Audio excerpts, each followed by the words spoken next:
and welcome back to my video. So in this video we are going to be continuing with our e-commerce series. Now we are focusing on the admin application. So in this video we are going to be developing the home dashboard.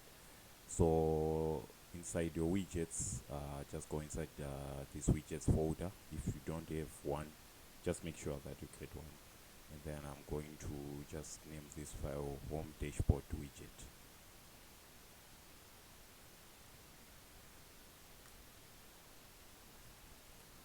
So on your keyboard just type st and then make sure that we are going to use a stateless widget. We are going to just name it home dashboard widget. Okay, so now what we need is we need the height from the media query.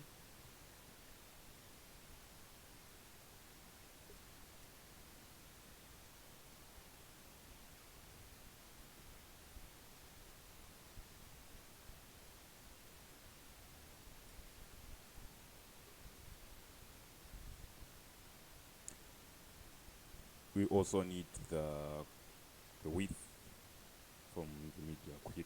So I'm just going to copy the code above and then I'm just going to change it to width.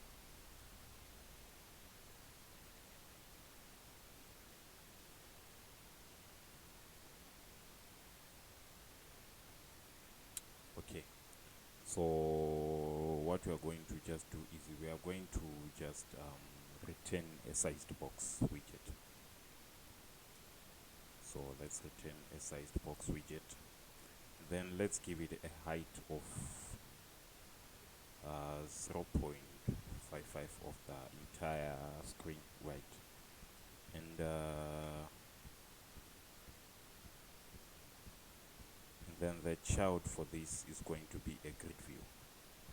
So we want to show the items in our dashboard in a grid view, right? We are going to use a grid view.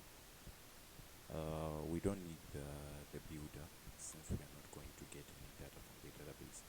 So, and then we need the grid delegate. In this case, we are going to just use the sliver grid delegate with fixed cross-axis count. And then for the cross-axis, we just need 2 items, right? And then let's give it a cross-axis spacing of 2 and a minimum main axis spacing. Let's give it a main axis spacing also of 2. Okay, as you know, for the grid view we have the children, right? So now what I'm going to just do is we need a card. We need to display the dashboard items in a card widget, right? So inside the card widget, we're just going to display a column.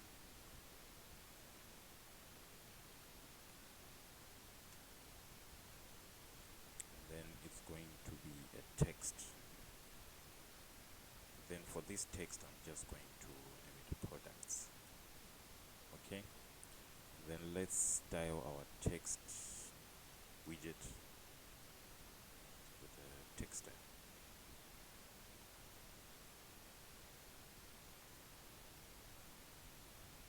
Alright, like this.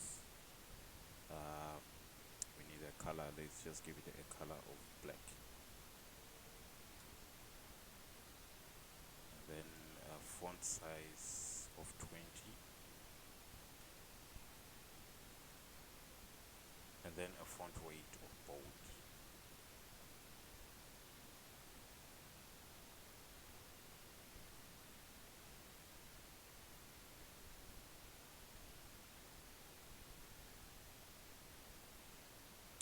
Okay, font weight of bold. And then for the column widget, what we just need to do is let's make sure that everything is centered. So on the main axis alignment, we want to center it. The same for the cross axis alignment, right?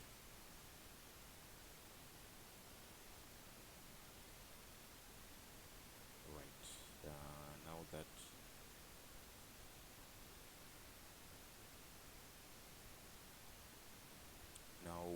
done with this, and then let's just wrap it with the hero widget.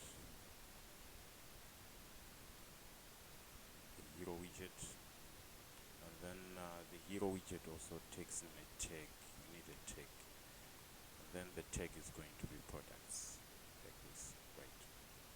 So give it a constant.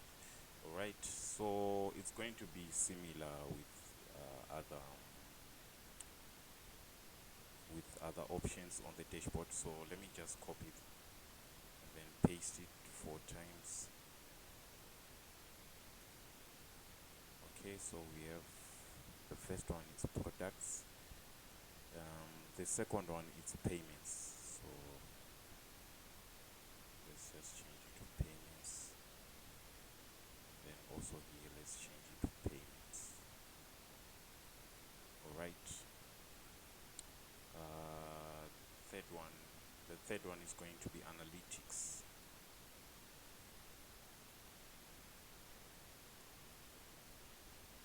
Then let's also change this one to analytics.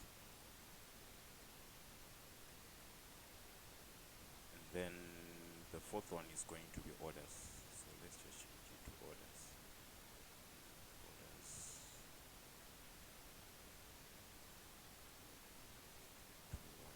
Right. So basically that's it with our dashboard. We have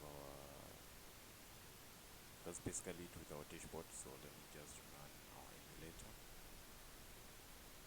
and make sure that we just test it out.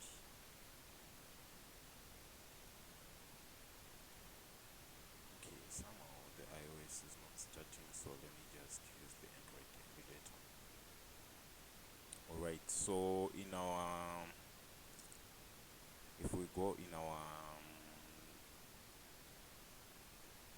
home screen that we created, right, we just need to return a scaffold.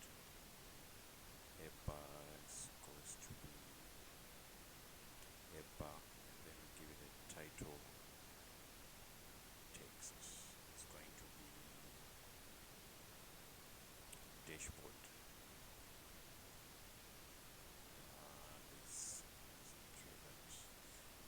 And then for the up bar, I want the elevation to be 0, right?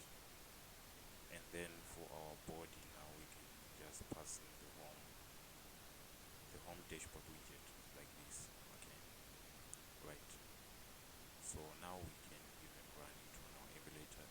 Let's see. Right.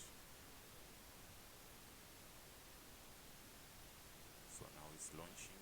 While it's still launching, let me see what's going on with the iOS. Okay.